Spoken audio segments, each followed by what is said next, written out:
Hey, yo, it's your boy AO, Lakers for Life extended hitter. We're going to dive into game one. What happened? What happened? But before we get into that, if you enjoy Laker content, this is a new community I'm trying to build. Like, subscribe, engage with me. I'll engage back. And again, like it or hate it, drop a comment and debate it, man. But let's get into it. We created a situation where it's a do or die game in game two.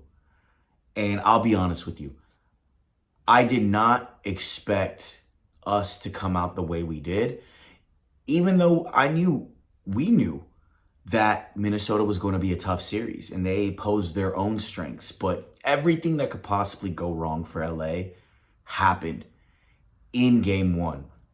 I mean, let's start off with the Lakers, right? You know, we come out up 7 in the first quarter. Luka is on a burner. We get some 2 early threes from Rui, which was nice to see. We've noted in our preview video that Rui was an X factor. I think the biggest thing that I saw that made me a little nervous at the end of that first quarter was just that Luka was the only one doing things outside of Rui. There was no Braun involved, no Reeves involved. And I think we played right into Minnesota's hands. I think this series is going to be, they're going to let Luka do his thing. And they'll live with him dropping 60. Because quite frankly, if he would have dropped 50 points, 55 points, we still could have lost that game the way we played. Which is crazy. And the biggest stat, even though he dropped 37, I'd say, points, he almost had a 40 ball. 1 assist. When have you seen that? 1 assist from Luka. Which means no one else was making shots. And shots were created, but they turned Luka into just a scorer, right? And if you're not getting the support, the shots, outside of that, we play into their hands. I mean, Austin Reeves had probably one of the worst games he's had this season. Just couldn't really adapt in-game to all of that length, the physicality from Minnesota. We know that's given him problems in the regular season. I'm not necessarily worried about Austin. He's resilient. He knows when he's played bad. He's adjusted. We've seen that from him. But, you know, that was a big point of concern. LeBron James just really didn't get involved early. I don't think he scored until the 8-minute mark in the second quarter. And that second quarter was a disaster for the Lakers. We got outscored 38-20, and we'll get into kind of why. But JJ needs to figure out how to involve LeBron. He mentioned off-ball actions for LeBron, but Luka and him have to play off of each other. It can't just be a Luka burner and we live with it. But I was worried about that, and people are saying, oh, his age is showing. You know, maybe it's his groin. The groin concerned me a little bit. You know, people were talking about his reaction to the game. I'm just playing game one, is what he said, right? So it's like, wait, are you hurt? What's going on here? But I'm not going to jump to any conclusions just yet. LeBron typically feels out these game ones. I mean, I read a stat that he's lost 12 game ones and he's ended up winning those series with those teams that he's been on. So it was a feeler for him. Let's see how he bounces back and responds. But we're going to need him to be active. We're going to need, you know, Reeves to not be as flustered. Both of them didn't really shoot particularly well and didn't do much else outside of that, right? So that's a big key. We didn't see a lot of action from Rui outside of his 3 threes, which he shot well, again, 42%, but we need more from Rui. We need more from Rui, not only offensively, but defensively as well, too. We just did not have that presence. I didn't feel it, even in that first quarter when we were up. That intensity was not there. We almost felt like we treated it like a regular season game. And Minnesota came in knowing this is game one of the playoffs. We need to go steal it. And that's exactly what they did. I mean, I always go back to this in my previous videos. That game against Denver in the regular season was the most intensity I've seen from this team, this new team with Luka. And we did not have any semblance of that game. I didn't feel like we even wanted it. It was eerie. It was very strange. And we got punched in the mouth first. And I said in the preview video, We do not want to be the team that has to counter first. And now we have to. We have to adjust. Hayes only played 8 minutes in the game. I don't know if I like that. I think he's going to have to be out there a little bit more. We're going to have to figure out how to play him. We're going to have to figure out how to utilize him on the offensive side of the ball. But we needed that rebounding. We needed some size presence. It just wasn't there. His IQ isn't there, which makes it tough. But we need more than 8 minutes of Hayes. Lastly, I mean, DFS and Gabe Vincent were non-existent. Forget even the offensive side of the ball. I didn't feel DFS's defensive intensity. We look lost on that end, quite frankly. And if he's not giving us that, and we're only getting a 3 from him, which was early in the game, it's a recipe for disaster. And I'm a big DFS proponent. He's a key factor to this game. We said it, Vincent, him, and Rui. Whether it's defensive intensity, making timely shots. I don't even think DFS and Vincent were doing anything that didn't show up in the box score that would help us win the game. Vando, I think he's our best defender, especially on Edwards, and mucking it up for him. But his finishing is so bad. I mean, we saw plays in game 1 where he's under the basket, and yeah, he dished it out, and we made the 3, but you're under the basket. You got to be a threat, at least in the paint. And that's the risk with playing him. You'll get the defensive side of the ball, but offensively, he hurts us more than he helps us. So it's going to be interesting on how JJ integrates him into the offense, whether it's dribble handoffs, it's slashing. He needs to do more than just get planted out in the corner. I mean, Trevor Lane posted it up. He shoots 37% on layups, which is crazy. And our biggest thing was the lack of organized offense. Cranges has put up just a chart where it's just dipping throughout the season of what we're doing from an organized manner on the offensive side of the ball. And that goes back to our point of, LeBron needs to have more off-ball actions. Reeves needs to be better. We need to run plays and actions that give us the best chance to make threes with our supporting cast. Rim runs from Jackson Hayes, easy layups for Vando. We didn't see a lot of that. It was very disparate. It was very lackluster. And we know when that happens and it's freelance, we don't play a good brand of basketball. So now let's get into Minnesota. Minnesota, man, oh man. We'll start with Anthony Edwards. That was our big key with Minnesota, right? And I thought we did. He didn't like prolifically score against us. He had 22 points, but the key there was he had 9 assists, which means his teammates were making shots, and we weren't making it hard for him to make a decision, which was also the part. Like, you can't just turn him into a passer and give him easy passes to the corners or to other support players. They're gonna make the shots. We have to speed up his game. We have to make him think, okay, hey, that initial pass was not there that I wanted. What's my counter? And we really didn't see that. So if you make him into a playmaker and other people are putting people into position to make shots, that's a recipe for disaster, and that's what we saw. I thought we were over-helping on defense. Raj Chapalu, if you don't follow him, follow him. He's great. He showed clips of just, why are we helping and trying to send a double at Julius Randle when LeBron's on him? You stay home and you take care of the shooters that are out there on the perimeter. Naz Reid torched us. McDaniels had 3 threes, and he absolutely went offensively crazy today. Or, I'm sorry, not today, but in that game. 25 points from McDaniels. You get that from him, this is cooked. 22 and 9 from Edwards, 25 plus from Naz Reid. Yeah, 23, sorry. McDaniels had 25. That's the game right there. That's the game. So we overhelped quite a bit. We looked very confused on the defensive side of the ball.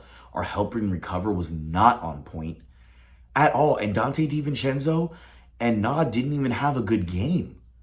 So people are saying, oh, they beat us from 3. They're not going to be this hot. Sure, they made, I think it was 21 threes on 50%, 6 more threes than us. That's 18 points.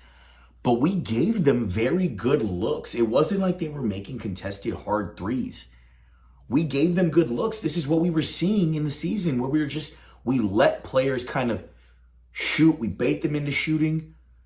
But when you do that and there's multiple people scoring, and there's people that typically do score that didn't score, that's a recipe for disaster. So us just giving these weak closeouts is not going to be the brand of basketball that's needed. We have to stay home on the shooters. We have to be more tactical in terms of our defensive schemes, when to crowd the paint, when to help and recover when Edwards is getting loose, right? But this wasn't just, oh, they were hot from three, they're not going to be hot, which is going to be the difference in the game. I know a lot of things went wrong from LA, which gives us optimism. We'll get into that. But fast break points, 25-6. Points off turnovers, 18-9. And we only turned the ball over 13 times. It wasn't like it was egregious. But we let Minnesota get out in transition. And they killed us in transition. So you factor the 3-point shots in, the fast break points, and the points off turnovers. That's the blowout right there. Julius Randle only had 16 points. But our defensive scheme was not good.